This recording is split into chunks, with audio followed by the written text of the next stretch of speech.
Episode start होते ही शेंग जब शी को प्रपोज करता है तो वो शॉक हो जाती है। शेंग उससे कहता है कि अगर मेरा किसी से भी एंगेजमेंट करना लाजमी है तो मैं चाहता हूँ कि वो लड़की तुम हो। हम दोनों ही एक दूसरे को पसंद करते हैं तो क्यों ना हम अपने रिलेशन को आगे बढ़ाएं। तो शी शेंग से उसकी फैमिली के बारे में पूछती है कि तुमने मुझे अपनी फैमिली के बारे में कुछ नहीं बताया। शेंग कहता है कि तुम्हारी तरह मेरी फैमिली भी ज़ेनजियांग में ही है और बाकी मेरी फैमिली के बारे में तुम्हें आहिस्ता आहिस्ता सब पता चल जाएगा। अब शी शेंग से कहती है कि अगर मैंने तुम्हें रिजेक्ट कर दिया तो शेंग कहता है कि फिर मैं तुम्हारे रास्ते में कभी नहीं आऊंगा और तुम्हें कभी परेशान नहीं करूंगा। अब शी इस बात के लिए डर रही होती है कि अगर मैंने इसके प्रपोजल को रिजेक्ट कर दिया तो ये हमेशा हमेशा के लिए उसे खो देगी, इसीलिए उसके प्रपोजल को एक्सेप्ट कर लेती है। वहाँ शी की कजन बैठी उसकी सारी बातें सुन रही होती है। अब शेंग शी से कहता है कि मैं कल तुम्हारे पेरेंट्स से मिलने के लिए आऊंगा और कॉल रखते ही शेंग बहुत ज्यादा खुश हो रहा होता है क्योंकि उसने एक्सपेक्ट नहीं किया था कि वो उसे हाँ बोल देगी। कि इतने में उसे पता चलता है कि जिन खड़ा उसके कमरे के बाहर उसकी सारी बातें सुन रहा होता है और शेंग से कहता है कि तुम्हें अपने आप को इतना अंडर एस्टिमेट नहीं करना चाहिए। तुम्हारे अंदर चार्म तो है कि सिर्फ 2 ही मुलाकातों में वो तुम्हें पसंद करने लग गई। अब शी अपनी माँ को शेंग के बारे में सब बता देती है मगर ये नहीं बताती कि उसका रिलेशन उसके साथ नहीं था, बल्कि ये कहती है कि वो पहले से ही उसका बॉयफ्रेंड था और अब उसने इसे प्रपोज करा है। शी कहती है कि वो कल यहाँ आप लोगों से मिलने के लिए आ रहा है। अब शी की माँ मान तो जाती है मगर कहती है कि मैं उसे कल मिलकर ऑब्जर्व करूंगी। अब दूसरी ही तरफ शेंग फाइनली फोन ले लेता है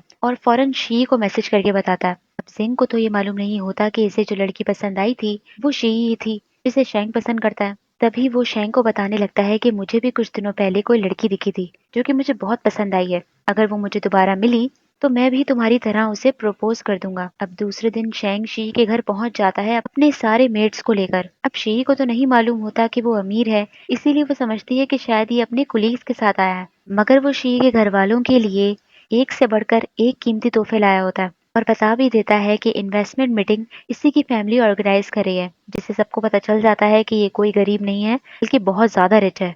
इसीलिए शी के अंकल और उसके घर वालों को शेंग काफी पसंद आता है। शेंग की स्टेप मदर शी से मिलने के लिए नहीं आती। शेंग शी को अपनी मदर से मिलवाने के लिए लेकर जा रहा होता है तो शी उसे अपने साथ रूम में ले आती है ये पूछने के लिए कि मैं कौन से कपड़े पहनूं जो तुम्हारी फैमिली के लिहाज से सूट करें। अब शेंग शी के लिए पहले से ही कुछ ड्रेसेस लेकर आया होता है, इसीलिए इसे वो दे देता है और जब वो ड्रेस पहन कर आती है तो वो बस उसे देखता रह जाता है क्योंकि वो बहुत प्यारी लग रही होती है। अब यहाँ गाड़ी के अंदर शी उससे कुछ पर्सनल बातें करने लगती है कि तुम्हारी मदर से मिलने के बाद फिर हम एक साथ एक ही घर में रहेंगे। अब ये बात सुनते ही अंकल लिन फौरन गाड़ी का शटर बंद कर देते हैं तो शेंग मना कर देता है कि तुम्हें अभी इन सब चीजों की टेंशन लेने की जरूरत नहीं है और अपनी मदर से मिलवाने से पहले वो उसे वार्न कर देता है कि शायद वो तुम्हारे साथ रूड बर्ताव करें तो तुम बुरा मत मानना। और ऐसा ही होता है। जब शी उसकी मदर से मिलती है तो वो साफ उसके मुंह पर बहाना कर देती है कि तुम हमारे साथ डिनर नहीं कर सकती, तुम शेंग के साथ ही बाहर रेस्टोरेंट में डिनर कर लो, जिससे साफ दिखता है कि इसे शी बिल्कुल पसंद नहीं आती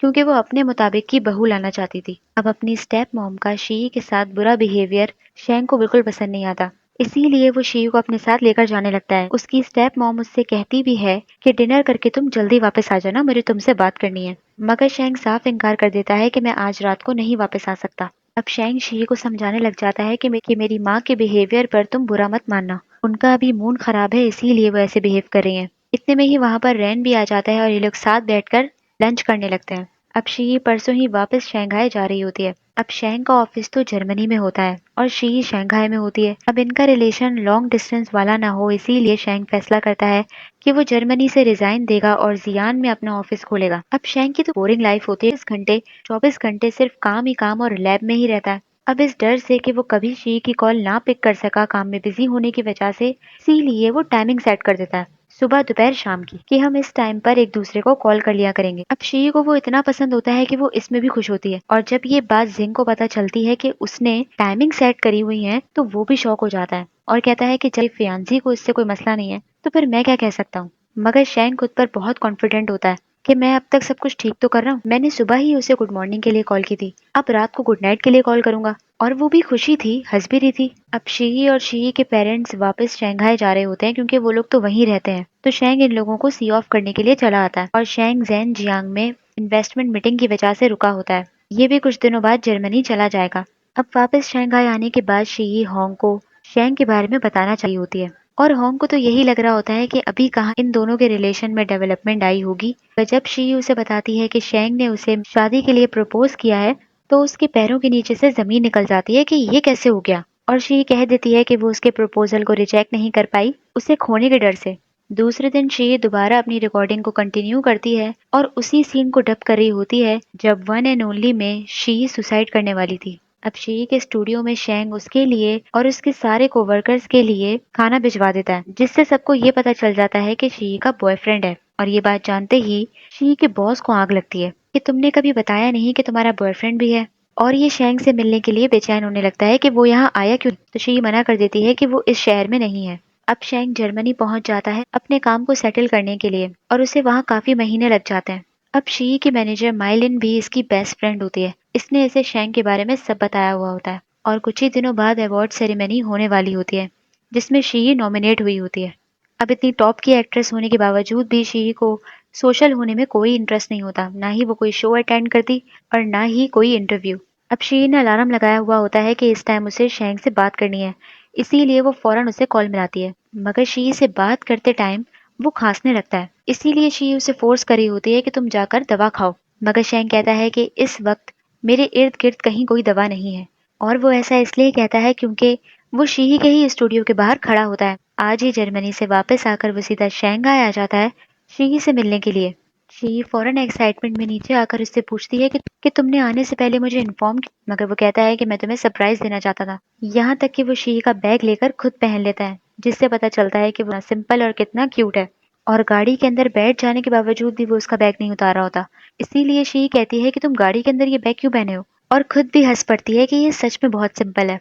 तो शी उसे अपने घर ले आती है, ये कह के कि तुम्हारी तबीयत ठीक नहीं है तो मैं तुम्हें दवाई पिलाऊंगी।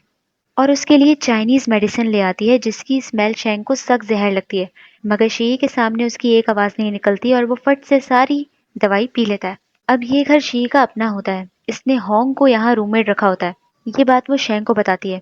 अब शेंग को कल जेंग जियांग जाना होता है क्योंकि इसकी फैमिली मीटिंग जो होती है, इसीलिए ये शी के घर से जल्दी चला जाता है। मगर शी के कुछ बताने से पहले ही शेंग को पहले ही उसकी अवार्ड सेरेमनी के बारे में मालूम होता है और ये कहता है कि मैं भी वो सेरेमनी अटेंड करूंगा। अब शी से मिलने के बाद शेंग वापस चला जाता है और घर पहुंचते पहुंचते उसे सुबह हो जाती है। अब इनकी फैमिली में रूल होता है कि सारे सुबह का नाश्ता एक साथ करते हैं, इसीलिए शेंग शी के घर से जल्दी वापस आ जाता है। यहाँ शेंग की स्टेप मॉम शी को घर इनवाइट करने का कह रही होती है कि उसे घर बुलाओ और उसे बिजनेस सिखाओ और उसे हमारा फैमिली बिजनेस हैंडल करना सिखाओ, क्योंकि ये तो ऐसी ही बहू लाना चाहती थी जो कि शेंग का फैमिली बिजनेस संभालने में साथ दे। मगर शेंग मना कर देता है कि शी इन सब चीजों के लिए फिट नहीं है। तो उसकी मदर कहती है कि फिट तो तुम भी नहीं हो इस बिजनेस के लिए, तुम्हें ही ये सारा बिजनेस संभालना है। और अगर तुम्हें ये लगता है कि शी ये बिजनेस नहीं संभाल सकती तो अभी भी देर नहीं हुई अपनी एंगेजमेंट के बारे में दोबारा सोचने में। तो शेंग साफ कह देता है कि शी उसके लिए परफेक्ट है, उसे दोबारा सोचने की जरूरत नहीं। दूसरी ही तरफ अब मैन को दिखाया जाता है जो कि बहुत अच्छी फैशन डिजाइनर होती है और यहाँ शादीशुदा होने के बावजूद भी चौहान के दिल में ये मैन होती है। अब शायद इनकी किसी बात पर लड़ाई हुई होती है, इसीलिए मैन इससे बात नहीं कर रही होती। दूसरी ही तरफ शेंग अपनी ग्रैंड मदर से मिलने के लिए उनके घर आता है, जिनसे ये सबसे ज्यादा मोहब्बत करता है और इसकी ग्रैंड मदर भी शेंग से बहुत प्यार करती है। हालांकि ये शेंग की स्टेप मदर की मॉम होती हैं। अब चाहे शेंग की मदर इसकी शादी से खुश हो या ना हो, इससे शेंग को कोई फर्क नहीं पड़ता और वो शी से ही मंगनी की तैयारियां कर रहा होता है। यहाँ तक कि उसके घर मंगनी के ड्रेस भिजवा देता है। और जब शी उसे कॉल करके ये कह देती है कि मुझे सारे ड्रेस पसंद आए, तब उसे जाकर तसल्ली होती है, वरना वो इसी टेंशन में था कि शायद उसे ड्रेस पसंद ना आए क्योंकि उसने सारे ड्रेस अपनी पसंद के दिए थे।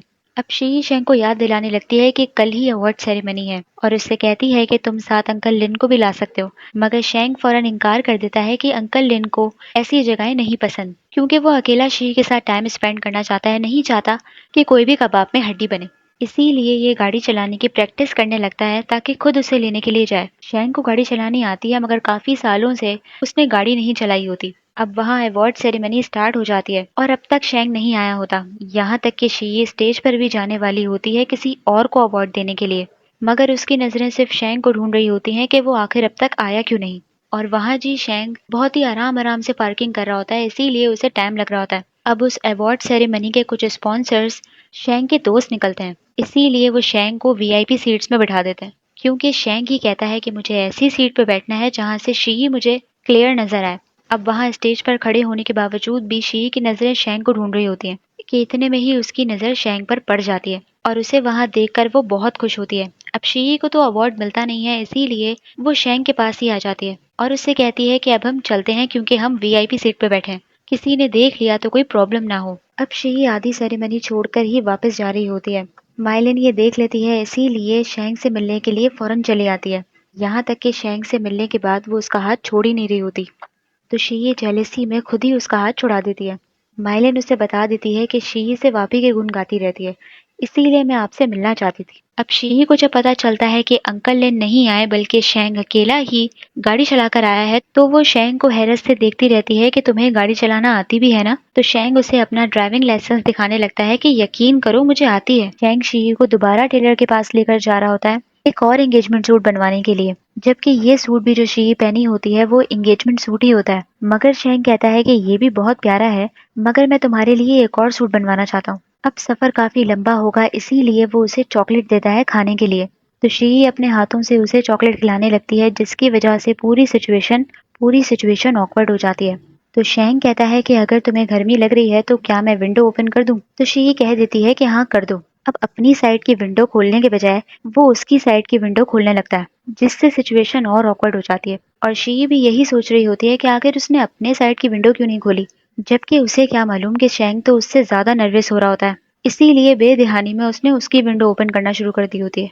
और यही एपिसोड खत्म हो जाता है।